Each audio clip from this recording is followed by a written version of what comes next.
प्रिय भाइयों और बहनों, हम आपके लिए एक शुभ समाचार लेकर आए हैं। 1 जनवरी 2025 से हम आपके साथ 365 प्रेरणादायक विषय साझा करेंगे। साल के हर दिन हम हर एक विषय और उसे संबंधित वचनों को पोस्ट करेंगे।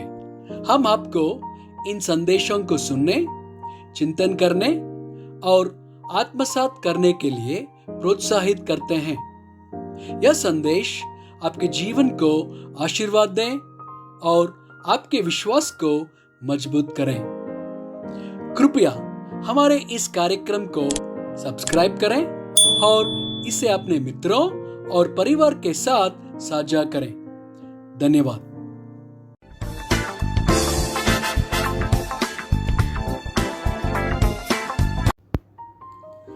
आज 173वां दिन है और विषय है ईमानदारी।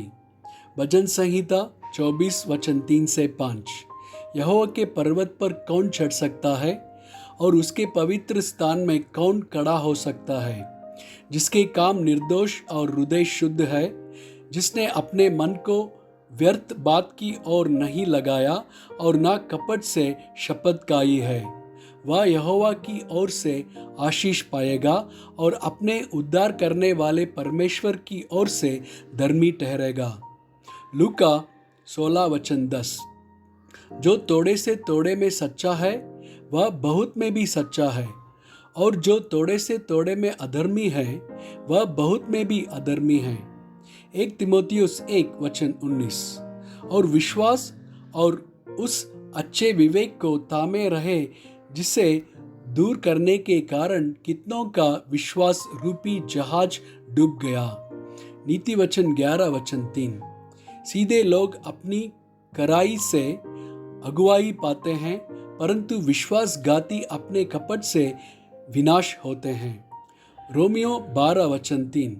क्योंकि मैं उस अनुग्रह के कारण जो मुझको मिला है, तुम में से हर एक से कहता हूँ कि जैसा समझना चाहिए उससे बढ़कर कोई भी अपने आप को न समझे, पर जैसा परमेश्वर ने हर एक को परिमाण के अनुसार बांट दिया है, वैसा ही सुबुद्धि के साथ अपने को समझे। नीति वचन 10 वचन 9। जो कराई से चलता है वह निडर चलता है, परंतु जो टेढ़ी चाल चलता है उसकी चाल प्रकट हो जाती है। नीति वचन 16 वचन 13। धर्म की बात बोलने वालों से राजा प्रसन्न होता है, और जो सीधी बातें बोलता है उससे वह प्रेम रखता है। प्रेरितों के काम 5 वचन 1 से 10।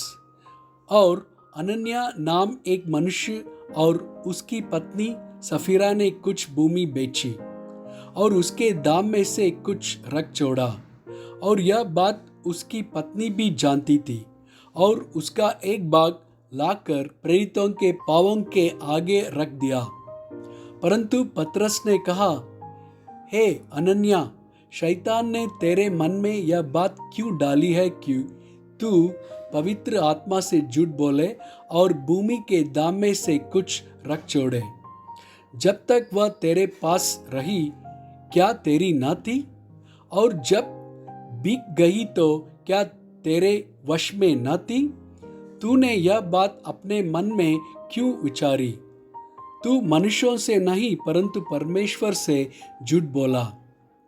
ये बातें सुनते ही अनन्या गिर पड़ा और प्राण छोड़ दिया, और सब सुनने वालों पर बड़ा भय छा गया। फिर जवानों ने उठकर उसकी आरती बनाई और बाहर लेकर गाड़ दिया।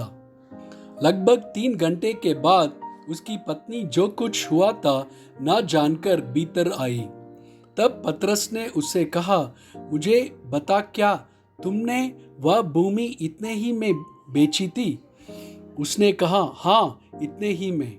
पतरस ने उससे कहा, यह क्या बात है कि तुम दोनों ने प्रभु की आत्मा की परीक्षा के लिए एकाक किया है? देख, तेरे पति के गाड़ने वाले द्वारा ही पर खड़े हैं और तुझे भी बाहर ले जाएंगे। तब वह तुरंत उसके पांवों पर गिर पड़ी और प्राण छोड़ दिया। और जवानों ने भीतर आकर उसे मरा पाया और बाहर ले जाकर उसके पति के पास गाड़ दिया। आमीन।